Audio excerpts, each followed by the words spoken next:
Hello and welcome to Unexplained Scotland, and I'm very excited to get into today's subject. Today we are talking about the most infamous black magician and occultist of all time, the man who has inspired tens of thousands of heavy metal songs, the one and only Aleister Crowley. When I say it, have just a kick-ass guitar solo and a pentagram here, and a skeleton in a Black Sabbath t-shirt chugging a beer here.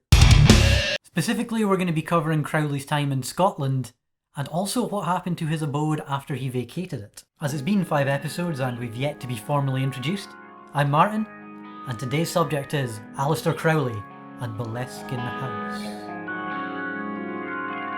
For those of you unfamiliar with Crowley, I'll give a quick bio to get you up to speed to his time in Scotland. Crowley was born in Warwickshire, England in 1875 to wealthy parents. Both his parents were devoutly Christian, something that he would rebel against from an early age, though imagery from the Book of Revelations would inspire him his whole life. It inspired him so much that at one point in his life he began calling himself the Great Beast 666. While he was in Cambridge College, he had 2 books of poetry published. Both were controversial for different reasons. One book was satanic. The other one, pornographic. It was during his time in college that he visited Scotland for the first time. He went to Glasgow and caught gonorrhea from a prostitute. Good old Glasgow. After leaving, or being thrown out of college depending who you listen to, he was put in touch with the Hermetic Order of the Golden Dawn. The Golden Dawn was a secret society devoted to the study and the practice of the occult. Crowley took to this group with an unprecedented enthusiasm. In 2 years he was one of the leading members. Crowley wanted to further his magical education by performing rituals, spells and incantations from a grimoire known as the Book of Abramelin. What was contained in this book had not been attempted in centuries, and in the introduction it specifically said not to attempt any of this, which is kind of like the warning before Jackass. To perform this, he needed a house that would provide enough solitude for intense and lengthy meditation. It needed a door that faced to the north, it needed a terrace covered in sand, and at the end of the terrace it needed a lodge in which evil summoned spirits could dwell. Crowley set to work trying to find a suitable location to move into, and after much searching, found the perfect place. This brings us to Scotland.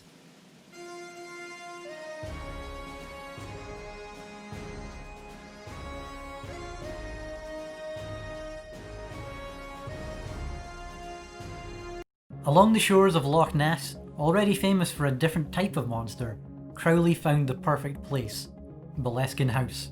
Boleskine House already had an odd history before Crowley even set foot in it. Boleskine House was built on the site of a 13th century kirk, which, according to rumour, burnt down, killing its entire congregation inside it. Before even that, it was said that a minister of Boleskine Kirk was tasked with the job of killing zombies raised from a local graveyard by an evil warlock. I believe this one. The Boleskine that Crowley had come to was built in 1760 as a hunting lodge. The house had a north-facing door, a terrace, and a lodge, and for the sand, he could just take some from the nearby loch. He was so sure that Boleskine was the perfect location that in 1899 he paid twice the market value for it, and soon after, he moved in. After moving in, he started to prepare for his magical ritual. To do this, it required giving up sex, drugs, and alcohol for 6 months.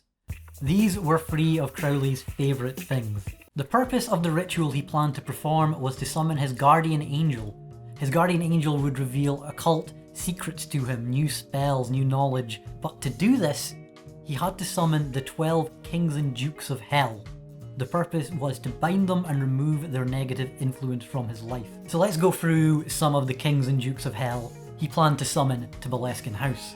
Up first we have Baal. This is the big guy, the head of the infernal powers. He appears as a man with 3 heads, the head of a man, the head of a cat, and the head of a frog.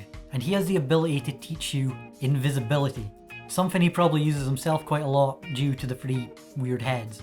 I probably shouldn't make fun of the King of Hell. Up next, we have Person. He is a man with the face of a lion, riding a bear, carrying a viper. He can find treasure and he can also predict and tell you the past, present and future. We have Balaam, who has the power to make men witty. Something, of course, not all men need. Up next we have Zagan, a winged bull that can turn water and blood into wine. He's got one up on Jesus. We have Agaras, who appears as an old pale man riding a crocodile.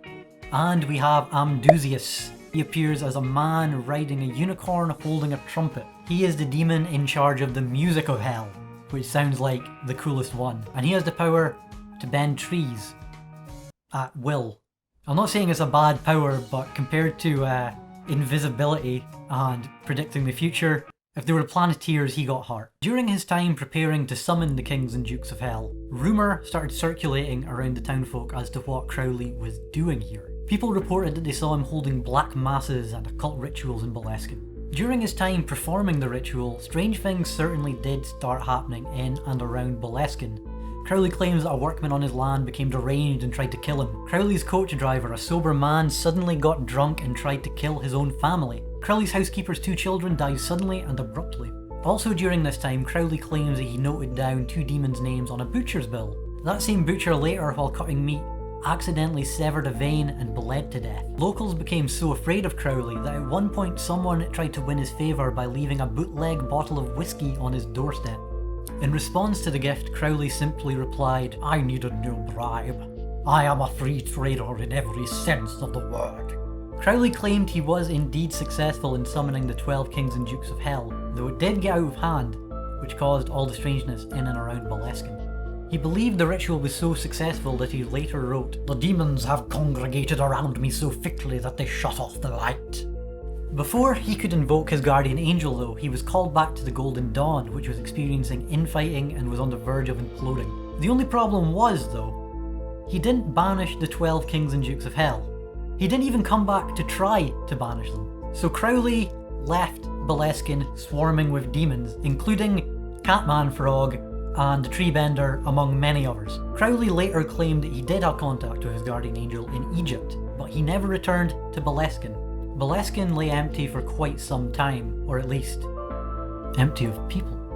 Crowley eventually sold the property, and for a while it changed hands quite frequently and quite often. He was briefly involved in a scam involving shares of a non-existent pig farm. Pure evil. In the 1960s, an army major moved into Boleskine and killed himself in the same bedroom that Crowley used to use himself. This brings us to Boleskine's next, and perhaps most famous owner. In the early 1970s, Boleskine was bought by none other than Led Zeppelin guitarist Jimmy Page. Jimmy Page was a big fan of the occult and of Crowley's around this time. My favourite story about Jimmy Page and the occult is when David Bowie was also in his own coked out mystic phase. Bowie was so afraid that Jimmy Page was a powerful warlock that would curse him that he refused to meet him until Jimmy Page gave him a jar of his own urine so that he could counter him if he tried to cast an evil spell on Bowie.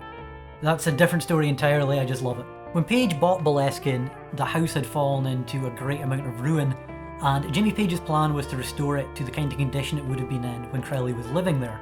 He planned to use it as kind of a holiday home where he'd write songs in. He described that he really liked the vibe there. As it turned out though, Jimmy Page ended up only visiting Boleskine a handful of times. Though in the Led Zeppelin concert movie the song remains the same, Jimmy Page's scene is filmed on a mountainside just behind Boleskine. Apparently, Jimmy Page changed his mind on the vibe of the place when he heard a severed head rolling down a hallway. With Boleskine lying mostly empty, Jimmy Page asked his friend Malcolm Dent to act as a sort of caretaker for Boleskine. Seeing as Malcolm wasn't doing anything else, he decided, why not? He ended up staying there for almost 2 decades. When Dent moved in the 70s, he said the place was a wreck. There'd been at least one fire, the inside was just totally run down, and the grounds were overgrown. So he set to work trying to return the place to its former glory. It wasn't long though before he started experiencing strange things. Dent was a skeptic, but what he experienced in Boleskine, he could not explain. He would hear strange rumblings in the halls, which would stop when he went to investigate, but start again when he turned away. All the doors in the house would suddenly fly open as if someone was running through. He'd go into rooms and find rugs and carpets piled up. He also experienced what he called the most terrifying night of his life in Boleskine. He awoke one night to a sound outside his bedroom door that he described as like an animal grunting and scraping. It kept him up all night, but he dared not look outside. In the morning, he finally opened the door, and there was nothing there. And it wasn't just Dent that was experiencing things in Boleskine. A friend of his who was staying said she was attacked by some sort of devil. None of this ever seemed to bother Dent though. He never even thought about leaving. He just seemed to view it as a bit of a mild nuisance. When strange things would happen, Dent would apparently just say, "Oh, that's just Aleister doing his thing." The only thing that did annoy him was the constant people turning up who were fans of Crowley and Led Zeppelin. Page sold the property in 1992 and Dent and his family moved out. The house was bought and sold a few times and was usually used as a guest house or a hotel or a B&B. In 2015, while the owners were out, Boleskine caught fire. It was reported that 60% of the property was destroyed. It was rendered uninhabitable. Later, Boleskine, or the remains of Boleskine, were bought by a foundation who intended to return it to its original glory. That was until 2019, when it caught fire. Again. This was where I was originally going to end the video, until right after I finished writing this outline, I went on Twitter, and what should come up in my feed but a report that there are still plans to return Boleskine to its former glory and open it, with perhaps an emphasis on occult tourism.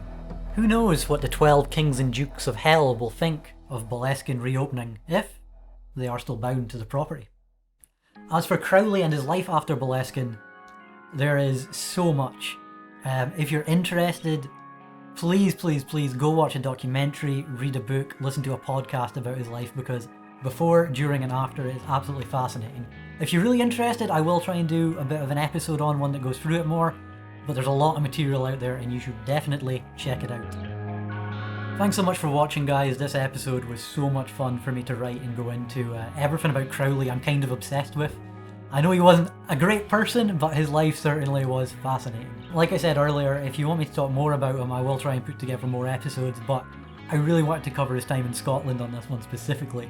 If you have any suggestions for future episodes, please leave a comment, send us a message, or I am on Twitter now finally, so you can give me a message, a comment on there.